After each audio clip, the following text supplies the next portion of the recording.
രാജ്യം 80ാം സ്വാതന്ത്ര്യദിന നിറവിൽ കണ്ണൂർ കളക്ട്രേറ്റ് മൈതാനിയിൽ വൈദ്യുതി പരിസ്ഥിതി പാർലമെന്ററി കാര്യമന്ത്രി അഡ്വക്കേറ്റ് സണ്ണി ജോസഫ് ദേശീയ പതാക ഉയർത്തി പരേഡിനെ അഭിവാദ്യം ചെയ്തു. Police, excise, forest, NCC, scout and guides, student police, red cross തുടങ്ങിയവരും പരേഡിൽ അണിനിരന്നു.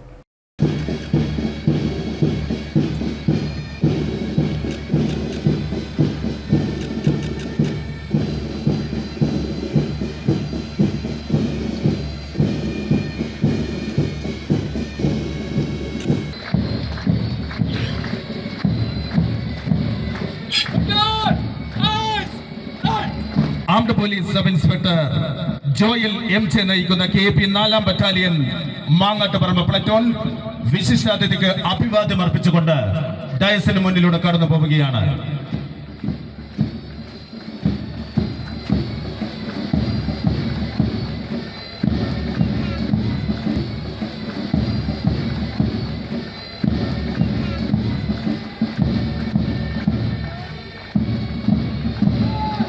ലോകചരിത്രത്തിന്റെ താളുകളിൽ നമ്മുടെ സ്വാതന്ത്ര്യ സമരത്തിന്റെ ചരിത്രം സ്വർണ്ണലിപികളാൽ എഴുതപ്പെട്ടതാണെന്ന് പരേഡിനെ അഭിവാദ്യം ചെയ്ത ശേഷം നടത്തിയ പ്രസംഗത്തിൽ മന്ത്രി അഡ്വക്കേറ്റ് സണ്ണി ജോസഫ് പറഞ്ഞു.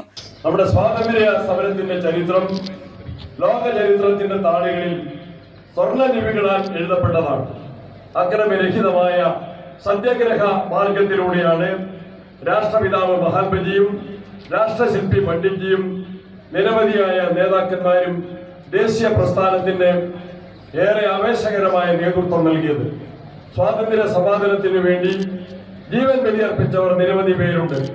ജാലിയൻ വാലാബാഗ് സമരത്തിലും അതുപോലെ തന്നെ ക്വിറ്റ് ഇന്ത്യ സമരത്തിലുമെല്ലാം രക്തസാക്ഷികളായവർ, അറിയപ്പെടുന്നവരും അറിയപ്പെടാത്തവരുമായ സ്വാതന്ത്ര്യ സമര സേനാനികൾ, അവരുടെ എല്ലാം ത്യാഗത്തിന്റെയും അർപ്പണത്തിന്റെയും ലക്ഷ്യബോധത്തിലുള്ള പോരാട്ടത്തിന്റെയും ഫലമായിട്ടാണ് ഇന്ത്യ രാജ്യം സ്വാതന്ത്ര്യം നേടിയത്.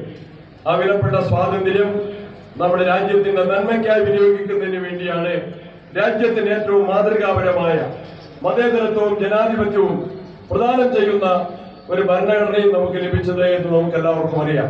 ആ ഭരണഘടനയെ മുറുകെ പിടിക്കാൻ ഈ സ്വാതന്ത്ര്യ ദിന ചിന്തകൾ, ഭരണഘടനാ മൂല്യങ്ങൾ ശക്തമായി മുന്നോട്ട് കൊണ്ടുപോകാൻ ഈ സ്വാതന്ത്ര്യ ദിന ചിന്തകൾ നമുക്ക് ശക്തി പകരേണ്ടതായിട്ടുണ്ട്. രാജ്യത്തെ വിഘടനവാദം, ഭീകരവാദം, വർഗീയവാദം ഇതെല്ലാം ഉയർന്നു വരുമ്പോൾ അതിനെതിരെ രാജ്യസ്നേഹത്തിന്റെ കൊടിക്കീഴിൽ ഒന്നിച്ചു നിൽക്കാൻ ഈ സ്വാതന്ത്ര്യ ദിന ചിന്തകൾ നമുക്ക് ശക്തി പകരും എന്ന പൂർണ്ണ വിശ്വാസമാണ് എനിക്കുള്ളത്. ലോകത്തിന്റെ മുൻപിൽ ഇന്ത്യ തലയെടുപ്പുള്ള ഒരു ജനാധിപത്യ മതേതര സ്വതന്ത്ര രാഷ്ട്രമായി നിലനിൽക്കണമെങ്കിൽ നാം നേടിയെടുത്ത വിലപ്പെട്ട സ്വാതന്ത്ര്യം നിലനിർത്താൻ സാധിക്കണം. ജനങ്ങളുടെ ജീവിത സൗകര്യങ്ങൾ വർദ്ധിപ്പിക്കാൻ സാധിക്കണം. ശാസ്ത്ര സാങ്കേതിക മേഖലകളിൽ, വ്യാവസായിക, വാണിജ്യ, കാർഷിക രംഗങ്ങളിൽ, വിദ്യാഭ്യാസ, ആരോഗ്യ മേഖലകളിലെല്ലാം വൻപിച്ച മുന്നേറ്റങ്ങൾ കൈവരിക്കാൻ നമുക്ക് സാധിച്ചിട്ടുണ്ട്. എന്നാൽ കേട്ട ഗാനങ്ങൾ മധുരമുള്ളവയാണ്. ഇനിയും കേൾക്കാനുള്ള ഗാനങ്ങൾ കൂടുതൽ മാധുര്യമേറിയവയാണ്. കൂടുതൽ നേട്ടങ്ങൾക്കായി, നന്മയ്ക്കായി നമുക്ക് ഒരുമിച്ച് പ്രതിജ്ഞ ചെയ്യാം. ഇന്ത്യ നമ്മുടെ രാജ്യമാണ്. ആ രാജ്യത്തെ പൗരന്മാരായി, അച്ചടക്ക ബോധമുള്ള പൗരന്മാരായി, രാജ്യസ്നേഹികളായി വളരാനും ജീവിക്കാനും നമുക്ക് പ്രതിജ്ഞയെടുക്കാം. അതാകട്ടെ ഈ സ്വാതന്ത്ര്യദിന ചിന്ത എന്ന് ആവശ്യപ്പെട്ടുകൊണ്ട്, അഭ്യർത്ഥിച്ചുകൊണ്ട് ഏവർക്കും ഒരിക്കൽ കൂടി സ്വാതന്ത്ര്യദിനത്തിന്റെ മംഗളങ്ങൾ നേർന്ന് എന്റെ വാക്കുകൾ അവസാനിപ്പിക്കുന്നു. നമസ്കാരം. ജയ് ഭാരത്. അറിയപ്പെടുന്നവരും അറിയപ്പെടാത്തവരുമായി നിരവധി ആളുകൾ നമ്മുടെ സ്വാതന്ത്ര്യത്തിനു വേണ്ടി ജീവൻ ബലിയർപ്പിച്ചു. അവരുടെയെല്ലാം ത്യാഗത്തിന്റെയും അർപ്പണബോധത്തിന്റെയും ഫലമായാണ് നാം സ്വാതന്ത്ര്യം നേടിയെടുത്തതെന്നും അദ്ദേഹം കൂട്ടിച്ചേർത്തു. വിഘടനവാദവും വർഗീയവാദവും ഉയർന്നുവരുന്ന ഈ കാലത്ത് അതിനെതിരെ രാജ്യസ്നേഹത്തിന്റെ കൊടിക്കീഴിൽ ഒന്നിച്ചു നിൽക്കാൻ സ്വാതന്ത്ര്യദിന ചിന്തകളിലൂടെ നമുക്ക് ശക്തി ലഭിക്കുമെന്നും മന്ത്രി പറഞ്ഞു. ജനങ്ങളുടെ ജീവിത നിലവാരം ഉയർത്തിക്കൊണ്ടുവന്ന് ശാസ്ത്ര സാങ്കേതിക മേഖലകളിലും വിദ്യാഭ്യാസ ആരോഗ്യ മേഖലകളിലും നമുക്ക് വമ്പിച്ച മുന്നേറ്റം കൈവരിക്കാൻ സാധിച്ചുവെന്നും മന്ത്രി കൂട്ടിച്ചേർത്തു. Mayor P. ഇന്ദിര, MLA-മാരായ TO മോഹനൻ, KV സുമേഷ്, മന്ത്രി രാമചന്ദ്രൻ കടന്നപ്പള്ളി, ജില്ലാ പഞ്ചായത്ത് പ്രസിഡന്റ് ബിനോയ് കുര്യൻ, ജില്ലാ collector P. Vishnuraj, city police commissioner BV Vijayabharath Reddy, rural police മേധാവി ഉമേഷ് ഗോയൽ എന്നിവരും സംബന്ധിച്ചു. City news, Kannur.